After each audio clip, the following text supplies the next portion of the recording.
What's up, everyone? Welcome back to the Hawks Film Room podcast hosted by myself, David Lee. Please make sure you like, subscribe, add the podcast anywhere you're listening.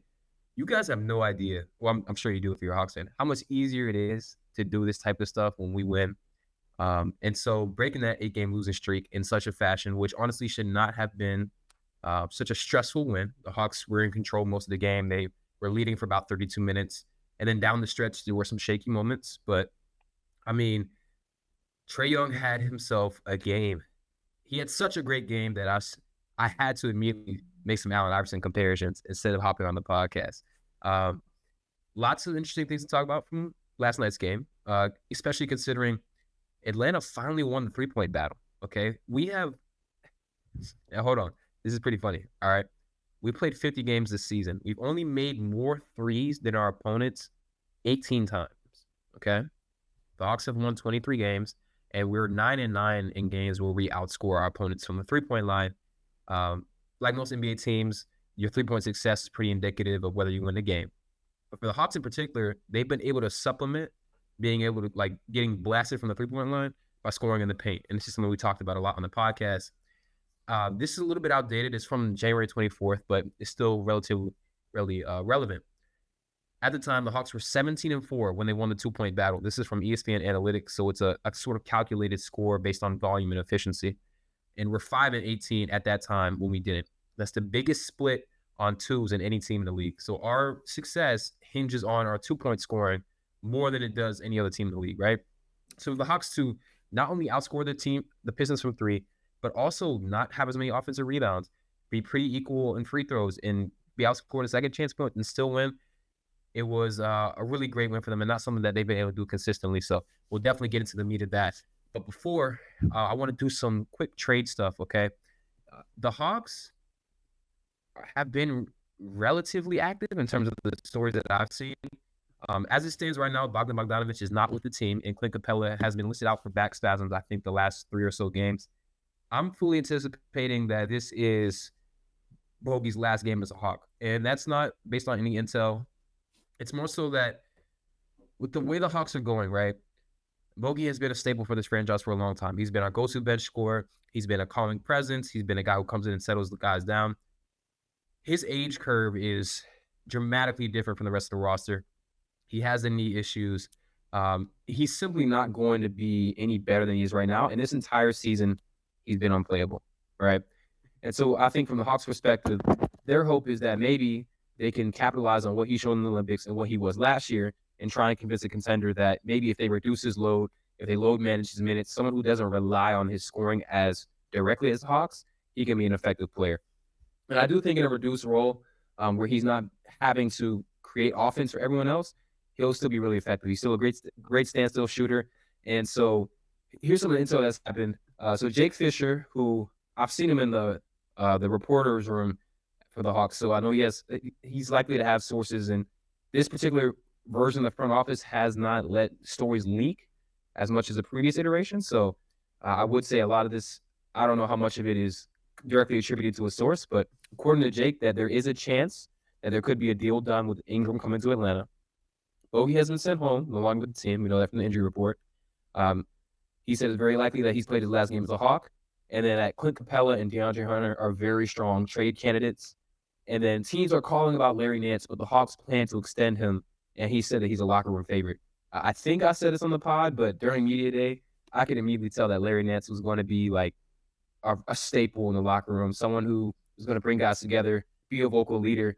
He's just a really nice guy. I remember when we were asking questions, he came and sat down like with the media, and he was just chopping it up with the guys behind me. So stand-up guy, great professional, great vet. I can see why the Hawks would want to retain him. Not necessarily in a mentorship, but more so like this is just it's more than just vibes too. Like he's a serviceable big.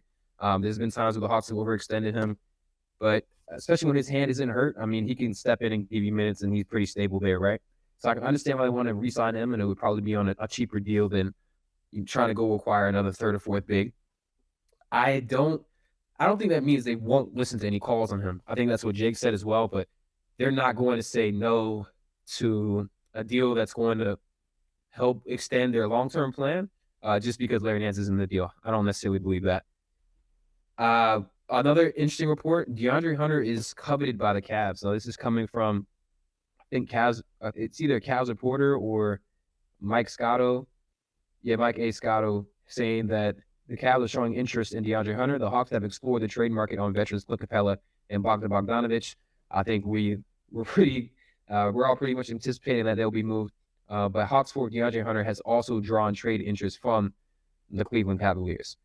And so the thing about DeAndre Hunter and any sort of trade with Cleveland has a lot of guys in that 2 to 3-ish range. They've got Karis LeVert, got Isaac Okoro, Max Strus, Georges Niang, and they have Dean Wade, who's more of a 3-4.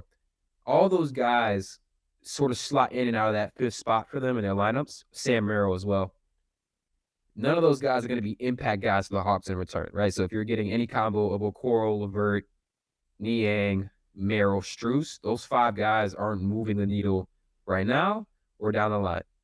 But I think for the Hawks perspective, where they have a guy, DeAndre Hunter, who could be very inconsistent, similar to Bogi, he has degenerative knee issues. It could be an opportunity for them to try and sell high and hopefully get a first-round pick in return. So, and I wonder if this is something that the Cavs are keeping in their back pocket if they can't get Cam Johnson. I think Cam Johnson is the perfect 3 for them. But DeAndre Hunter, if he can step in and replace those shots that Isaac Okoro isn't making while not being a sieve defensively like Karis LeVert is, and then also having the frame to sort of guard bigger wings, I think that makes sense for Cleveland. I think for the Hawks, they would probably want to be able to see a little bit some draft capital coming back. I don't really think I'm particularly in love with the options that we would get back in terms of salary. You can definitely guarantee that they're not going to throw any of their young guys. So like Mobley, there's no way.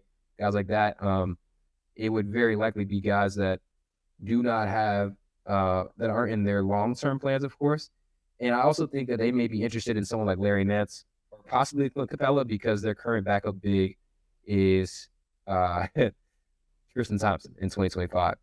So looking at the contracts, for matching purposes, it would probably be Okoro and Niang. They aren't over the cap team.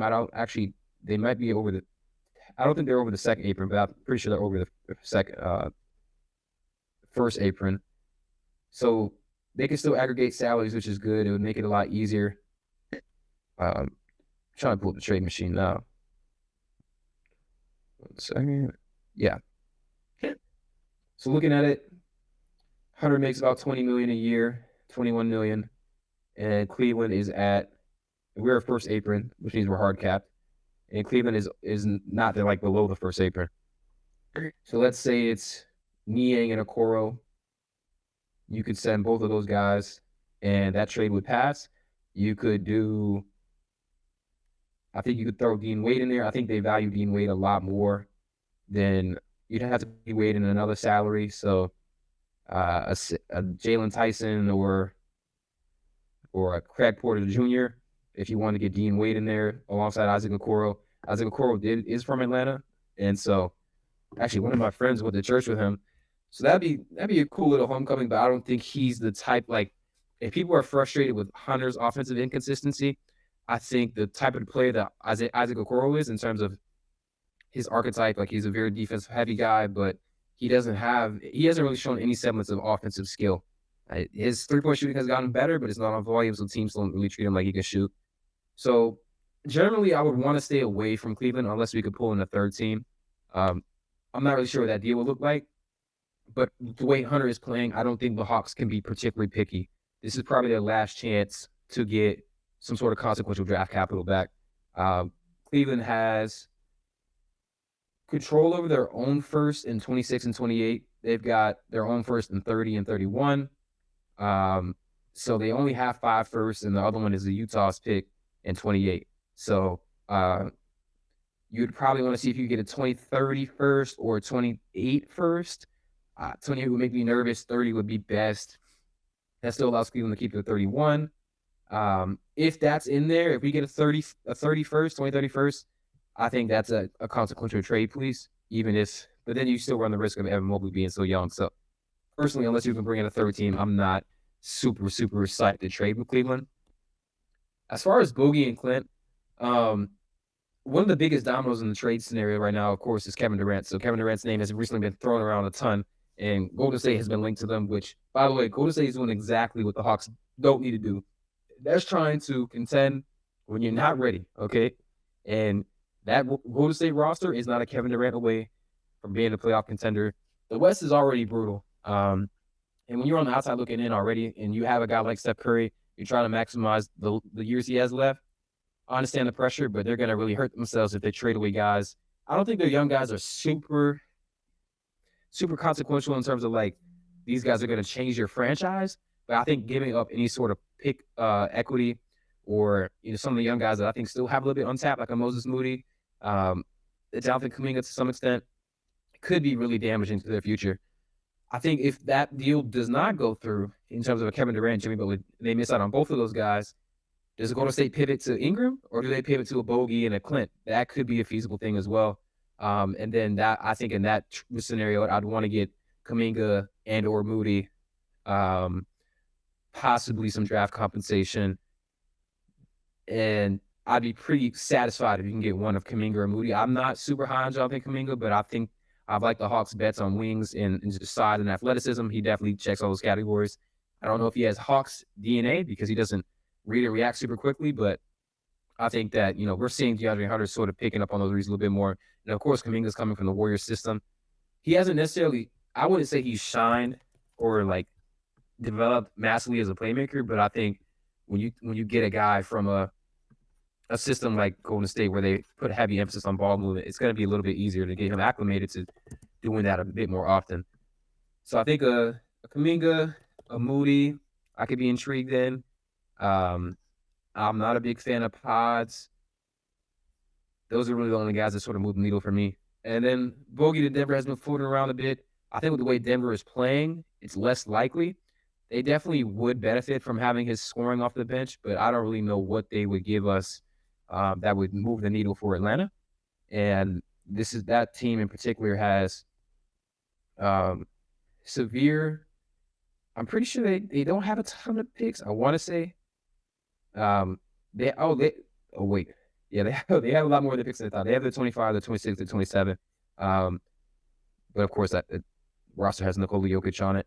Their salaries are pretty high. Like it'd probably have to be could you do something with Christian Brown, and then because they've got about $20 million or more invested in Aaron Gordon, Michael Porter Jr., Jamal Murray, and Nikola Jokic. Michael Porter Jr. is making $35 million. That would take a lot of aggregate from the Hawks side. It'll be tough.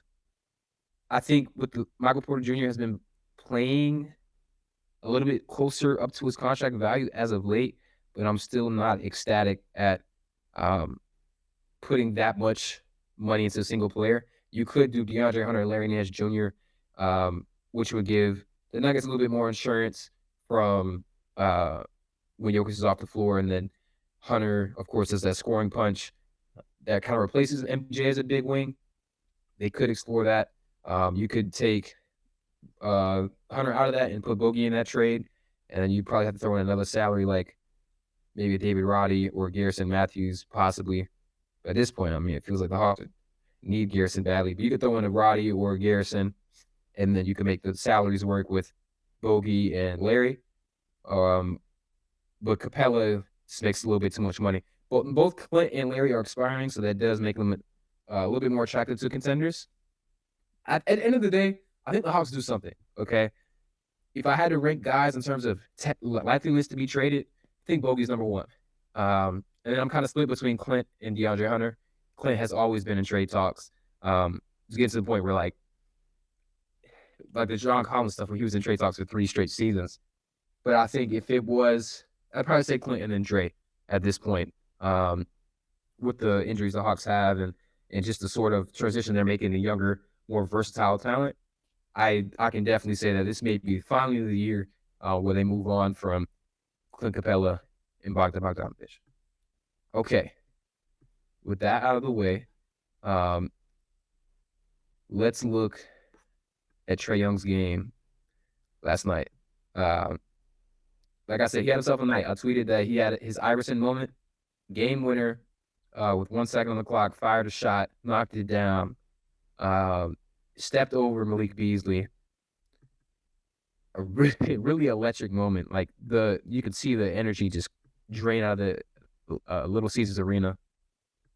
I thought this was a really great game from Trae. He was very measured offensively. So the first thing I want to point out, though, it felt like he finally is showing that he's got his burst back a bit, right?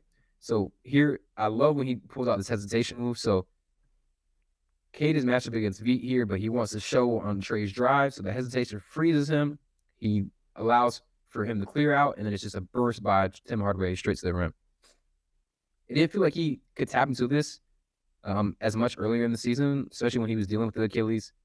I do think when he's listed now, it's just a precaution to avoid the Hawks from being fine.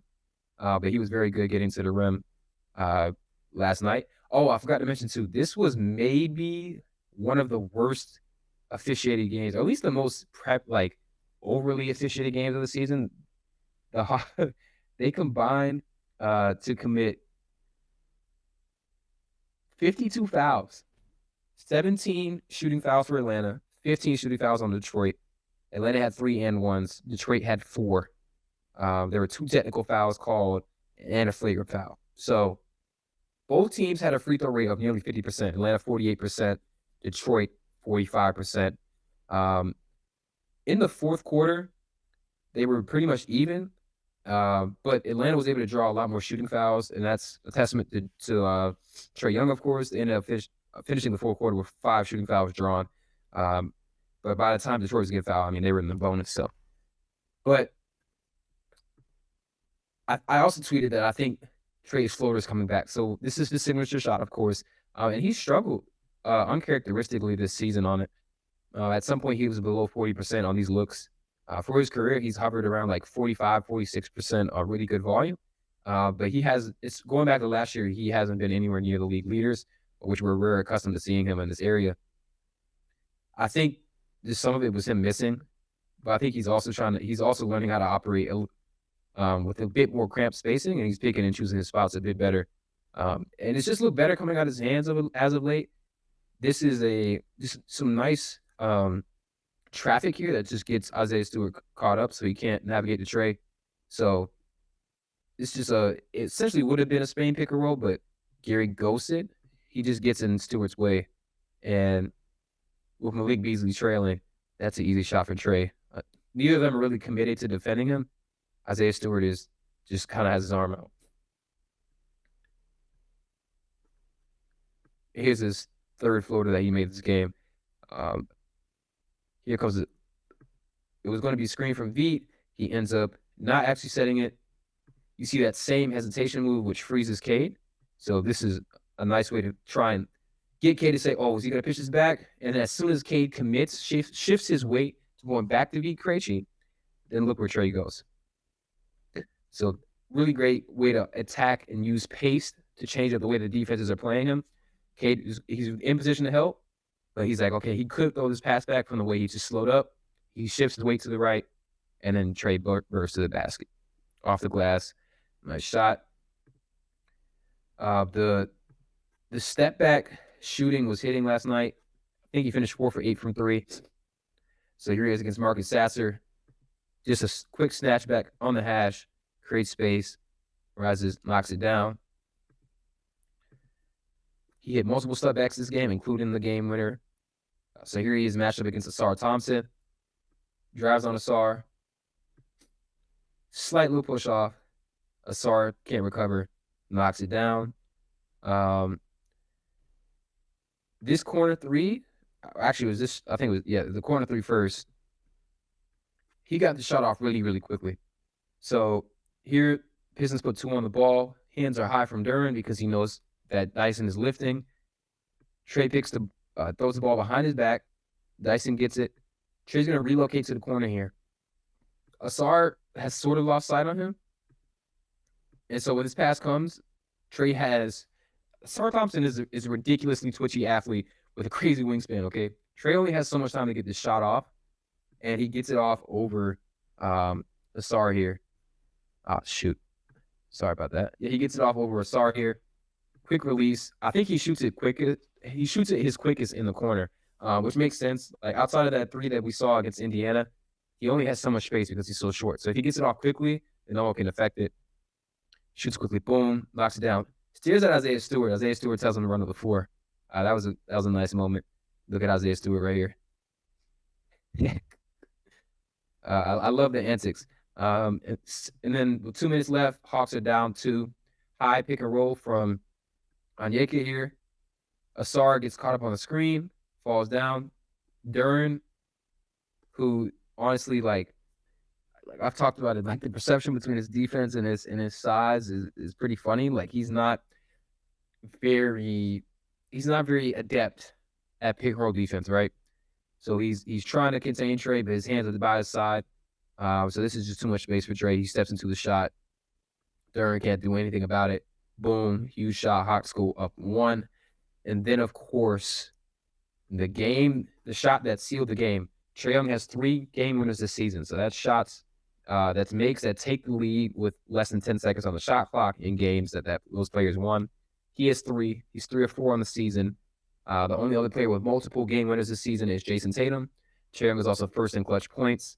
Pretty good argument that the Hawks should, or sorry, not the Hawks, that Trae Young should be firmly in the clutch player of the year race. I have this app that tracks it, so I'm going to check his position on that as I talk. But he's been a lot more. Now, look, I'm not saying that. And when we talk about this shot in particular, this is not a great shot, right?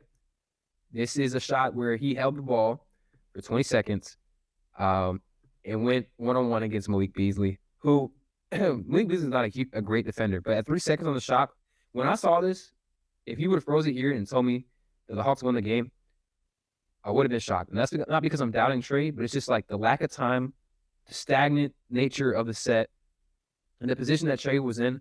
A lot of times it turns into a miss. But the amount of space he creates here, it's special, okay? Now, I do wish they drew up something with a little bit more movement to maybe get him downhill first. The Hawks did have the clock on their side. Like it was no matter when if they took the shot at the end of the shot clock, it was going to be about 2 seconds left.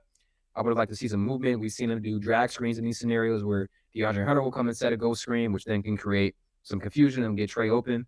But Quinn opted to let his best player go one-on-one, and he opted to live with it. And like I said, Trae has been big in these moments. That doesn't mean that they can't get more movement and more set plays in these scenarios. Okay, it worked this time.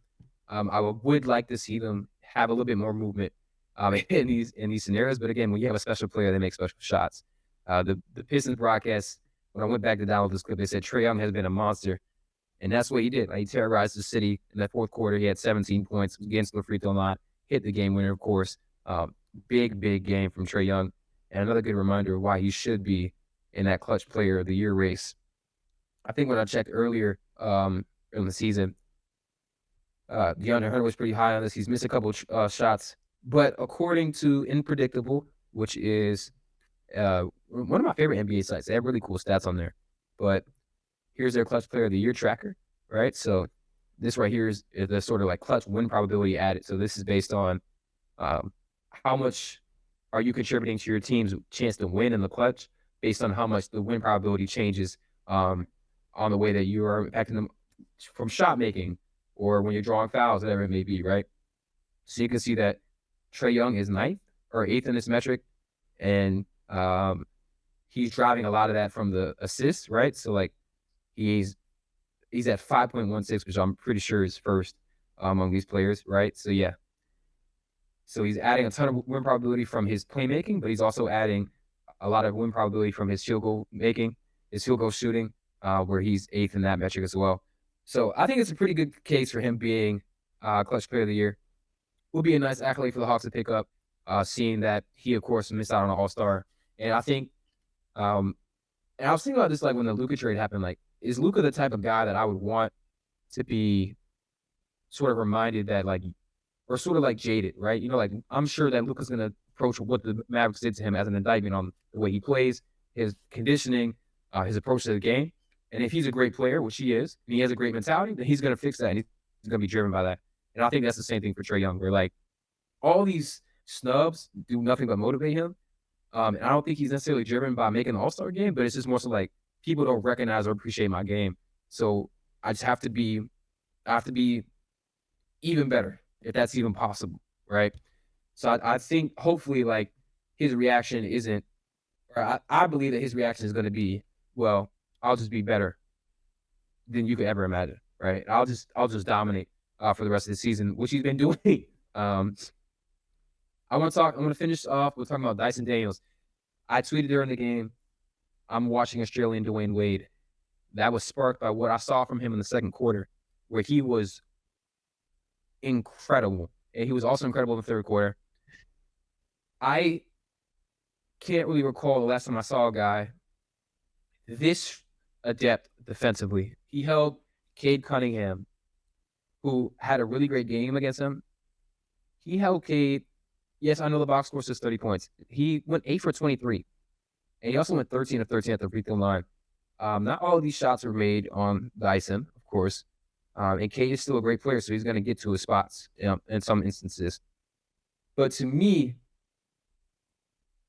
I was incredibly, incredibly impressed once again with Dyson Daniels, who, mind you, the man had never had a 20-point game in his career before he came to be in Atlanta. Never in his career. They ended up taking a three away from him because they accidentally credited it to him when it was never his three. It was actually Onyeka's, right?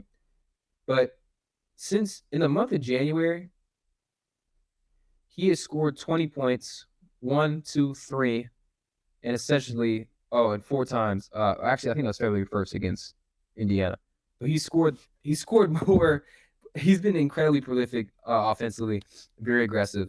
And I think last night was a great example. So, and he also got to the free throw line 10 times. So let's talk about some of the on-ball stuff from him. Especially when Trae's out of the game, we've seen him just sort of lean into this role a bit more, which is really helpful just because Keaton isn't as adept to get into his own spots. So here's Dyson running pick and roll. He just gets to a nice little shot against, can't tell who that is, against Jalen Duren. So the floater before Duren can get off the floor, just kisses it off the glass. He, of course, has the ability to just blow up possessions and score on that as well. Here, Jalen Duren's being lackadaisical. Dyson takes it away. Instant offense, 2 points for the Hawks. His floater, he has great touch on floaters, but he's not always confident taking them. It was really good to see him get to his spot here. Isaiah Stewart is a very strong individual. It is not easy to make contact with him and shed him like he was like this. When I saw this, it kind of reminded me of like a defensive, like defensive end, like a swim move. He just turns Isaiah Stewart's momentum completely against him, spins him around, and knocks him off his spot, and is able to get to the front of the rim. This is a very tough move. We all know that Dyson loves to spin too, so mixing that in with the contact, it looks like he almost grabbed his arm a little bit too, like pinned it a little bit there, and then as he rotates, he's throwing Isaiah Stewart off his spot. Special move, scoop layup, really nice. And then when he's not on the ball, right, this is what the Hawks want to do. So Zachary Riedishay got the ball, he was grabbing and going, right? He grabbed the ball. Trae's running up the floor. Everyone's running up the floor. The Hawks have numbers now, right? So they have Cade on the ball, and then Tobias Harris is trying to guard too. So watch Dyson sneak behind Tim Hardaway, smokes a layup, but gets a free throw. So he can function in so many different ways offensively. That is so incredibly powerful and so incredibly necessary for this Hawks team. Here's a cut, I believe. So, boom, him and Onyeka, great chemistry on these backdoor cuts, right? So the ball gets pushed up the floor. Pistons are scrambling a bit. They're able to get back. Riedishay pitches back. He's going to run off this handoff, which is going to pull Marcus Sasser and Jalen Duren away from Dyson Daniels. And then Dyson's going to fake like he's going to come get the ball. He's just going backdoor. Tobias Harris is not quick enough. He just is left with his arm out. And that's 2 points for the Hawks at the rim. He isn't taking a ton of threes, but the ones he has taken, he's shot with confidence. Teams will ignore him. So here they're aggressively pinching this pick and roll. They got 3 guys in the paint. Keaton reads it, finds Dyson, rises up, knocks it down. Let's look at the assists.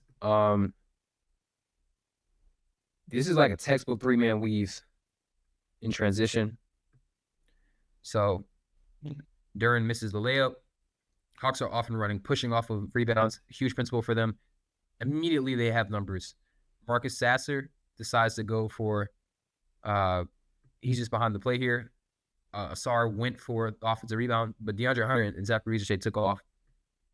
Dyson recognizes this, draws the defense just enough, and gets it to Ricochet in transition. Great read. And these are just like some of the special plays that I don't think you can be taught. Like, I think you just have to have this, right? So shot goes from Onyeka. First off, let's look at the swim move, using guys' weight and leverage against them. So Cade tries to box out Dyson here. Dyson slides him, just sort of moves him out the way. High points the ball. Boom. He's falling out of bounds. And then he's able to find Ricochet and lead him for a bucket.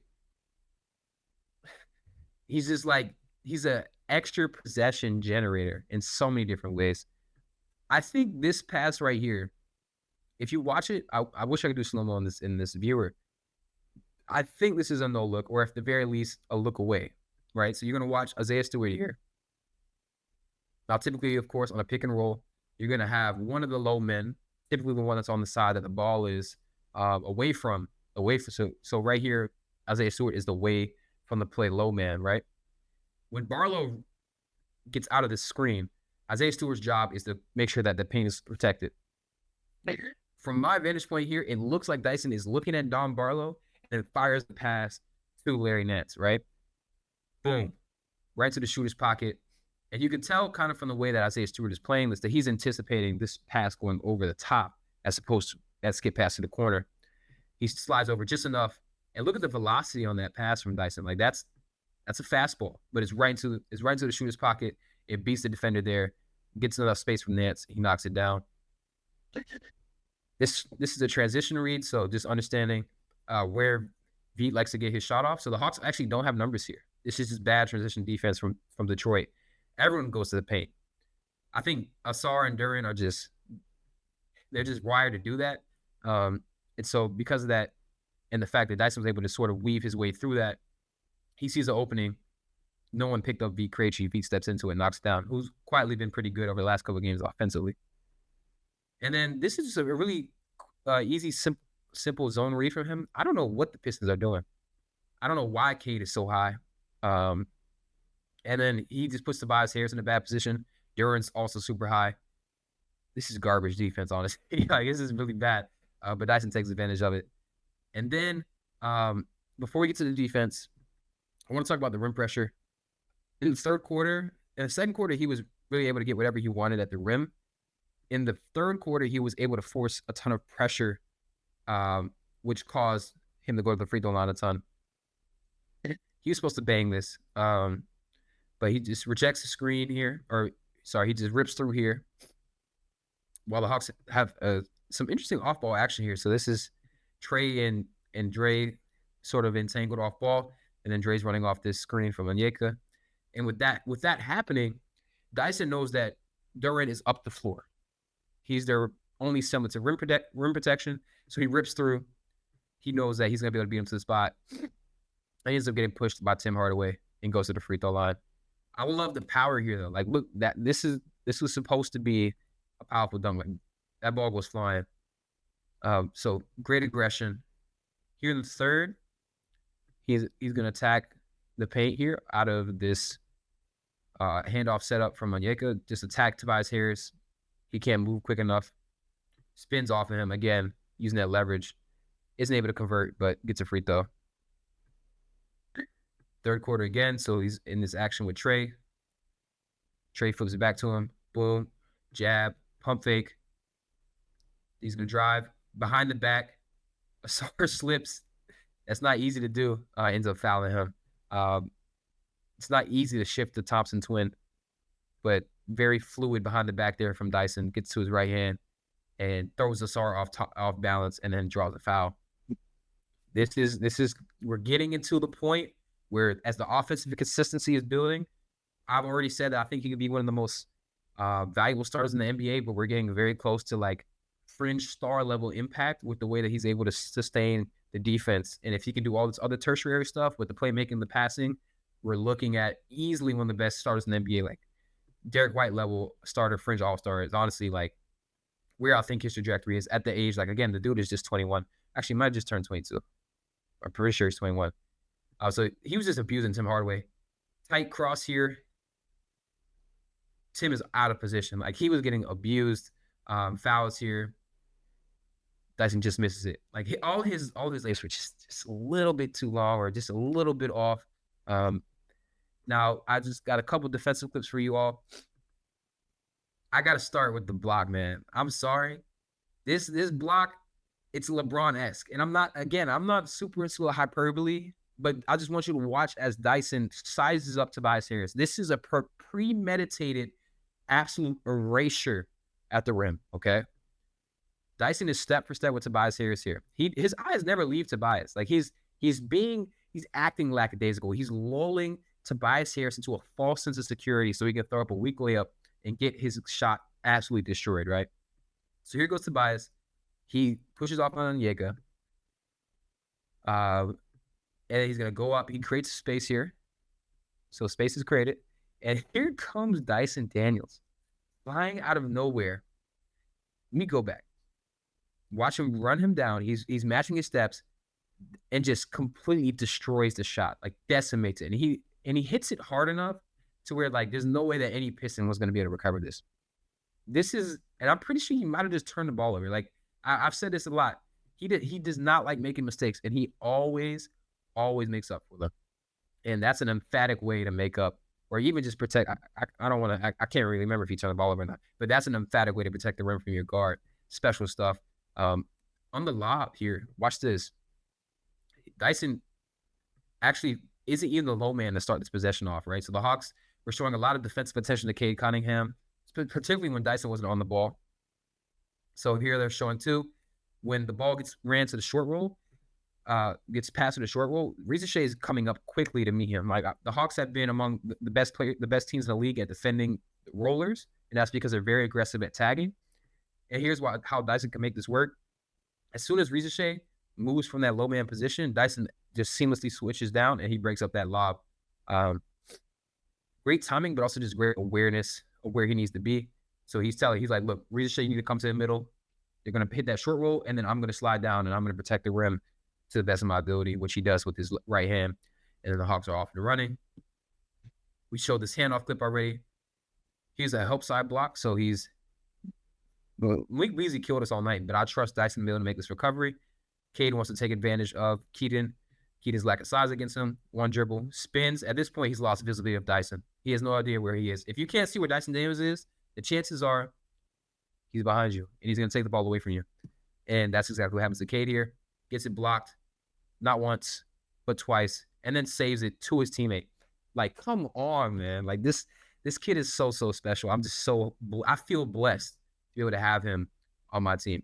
Now, Cade did end up tying the game before that shot on Trae against Dyson, okay? And Cade's a really strong physical guy. I think he got away with a little bit of a push-off, but I'm so entirely comfortable with Dyson one-on-one against anyone in any situation.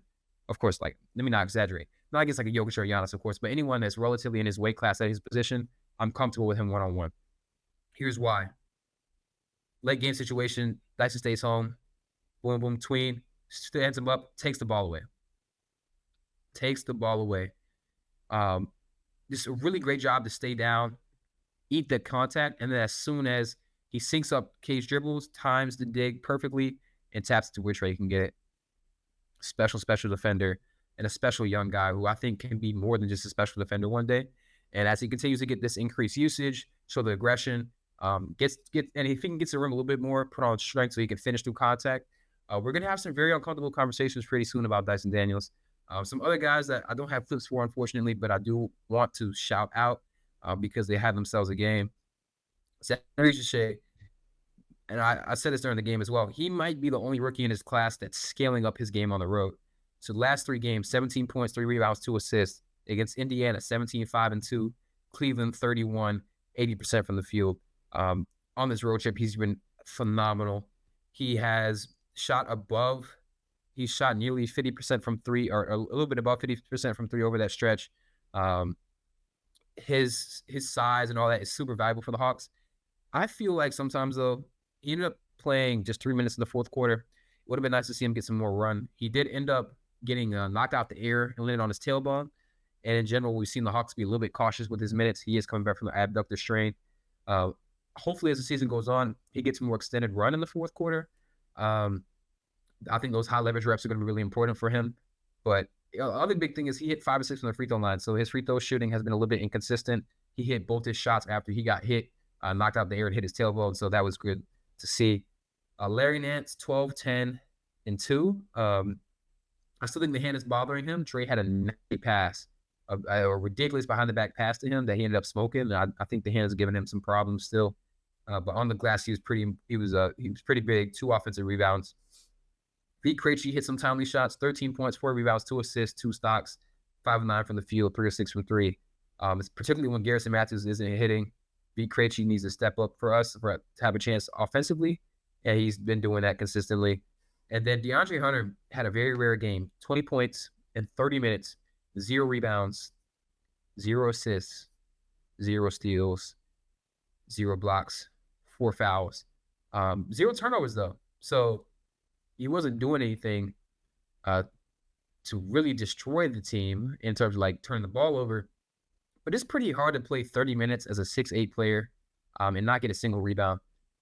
The thing for the Hawks and DeAndre in general, like he's just not a 4. Like he's not physical enough. He's not big enough. For this season, he's played 53% of his minutes at small forward, and the Hawks are a plus 5.2 in those minutes. He's played 47% of his minutes at power forward. Hawks are a minus 11.8, and this isn't an on-off. This is just like the minutes with him on the floor. With the offense the Hawks are scoring versus the defense they allow, they're getting blasted defensively. And this is a big reason why is that like if Dre's at the 4, then everyone else is pretty small. And we just lack the positional size. If Jalen's not at the 4 for that to happen, I think with Jalen out for the season, I don't see any reason to not give. Again, I said this last game. Let's see what Barlow can do. Barlow didn't have a good offensive game. He only took 1 shot, but his size was felt. He had a block that was pretty impressive. I would like to see Muhammad Gay and Barlow get a little bit more of those minutes at the 4, just for the sake of having size out there. Like for the entirety of DeAndre Hunter's career, he has been better at the 3 than the 4. And so anytime they ask him to play there, it's not going to be a good result. And I think he hit his shots. Like he took 14, scored 20 points. But I think this stat line is pretty emblematic of why the Hawks should probably try and unrim him. Very effective scorer, but he needs a lot of those looks manufactured for him. It's not that he's like a strictly catch and shoot player, but he's so much better playing off the catch or attacking schemes that are created for him. And so for the Hawks to eventually ease Reza Shea into that spot, ideally, or like Jalen Johnson takes a step as a self-creator, they need a guy who can be a little bit more dynamic in those spots, ideally, who could do a little bit more with the ball in their hands, who has a little bit more feel offensively so they can find guys when they drive for themselves as well. So, yeah, it was great to win. Like I was really watching the game. I was like, man, it's going to be so much easier to talk about this on the pod. So very excited that we won. The East is still pretty bad. Orlando is probably the only team that's performing the way we are right now in terms of like them sliding too. It's not crazy to say that the Hawks do still make the play-in. I'm not really sure if that's, depending on how the roster looks, I'm not really sure if that's great for these guys to be thrown into that. Playoff reps are always good though. We've seen what Trae has looked like when he had to create a lot as a scorer. So it would be interesting to see, could he embrace the playmaking in a setting where they need him as a scorer more than anything? I'd be intrigued. But yeah, for right now, enjoying the development. So happy to see what Dyson Daniels is doing. Reza Shea is making a late season or relatively late season push for Rookie of the Year, which is great to see. He absolutely should be in consideration. He should have never dropped up the top 10. We'll see what the Hawks look like against the De'Aaron Fox's debut with the Spurs in Atlanta tonight, or this upcoming night. But yeah, y'all be safe. We'll be happy to break down the game I'll be happy to break down the game tomorrow night as well. So yeah, hope y'all enjoy it.